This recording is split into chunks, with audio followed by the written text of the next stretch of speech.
തിരുവനന്തപുരം കാട്ടായിക്കോണത്ത് ബൈക്കിന് തീപിടിച്ചു. പിരപ്പങ്കോട് സ്വദേശി അനന്തു സഞ്ചരിച്ച ബൈക്കിനാണ് തീപിടിച്ചത്.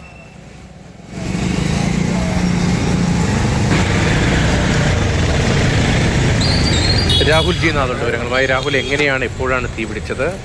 ഇത് ഓടിക്കൊണ്ടിരിക്കുമ്പോൾ പെട്ടെന്ന് തീയുണ്ടായി യാത്രക്കാരൻ രക്ഷപ്പെടുകയായിരുന്നു, അതോ നിർത്തിയിട്ടിരുന്ന ബൈക്കാണോ? ജതീഷ്, ഈ ബൈക്കിന് തീപിടിച്ചത് എങ്ങനെയെന്നുള്ളത് തന്നെയാണ് ആശങ്ക ഉളവാക്കുന്നത്. ഈ ബൈക്ക് നിർത്തിയിട്ടിരിക്കുകയായിരുന്നു. സമീപത്തെ പെട്രോൾ പമ്പിൽ നിന്ന് ഈ പെട്രോൾ വാങ്ങി കൊണ്ടുവരികയായിരുന്നു പിരപ്പൻകോട് സ്വദേശി അനന്തു. പെട്രോൾ ടാങ്കിലേക്ക് ഒഴിച്ച ശേഷം സ്റ്റാർട്ടാക്കാൻ ശ്രമിക്കുന്നതിനിടെയാണ് ഈ എഞ്ചിൻ ഭാഗത്ത് നിന്ന് തീ ഉയരുന്നതായി കണ്ടത്. അപ്പോൾ തന്നെ ആ സ്ഥലത്ത് നിന്ന് അനന്തു ഓടി മാറി. അപ്പോൾ എങ്ങനെയാണ് ഈ തീ പിടിച്ചത് എന്നുള്ള സംശയത്തിൽ തന്നെയാണ് ഏറ്റവും പ്രധാനമായുള്ളത്. ഇതിപ്പോൾ എന്തായാലും ഓടുമ്പോഴല്ല, മറിച്ച് വണ്ടി നിർത്തിയിട്ട് ഒരു തവണ പെട്രോൾ നിറച്ചതിന് ശേഷം സ്റ്റാർട്ടാക്കാൻ ശ്രമിക്കുമ്പോഴാണ് ഈ വാഹനം എന്തായാലും തീ പിടിക്കുന്നത്. അപ്പോൾ എന്തായാലും ഇതുമായി ബന്ധപ്പെട്ട കാരണം എന്തുകൊണ്ടാണ് തീ പിടിച്ചതെന്ന അന്വേഷണത്തിലാണ്.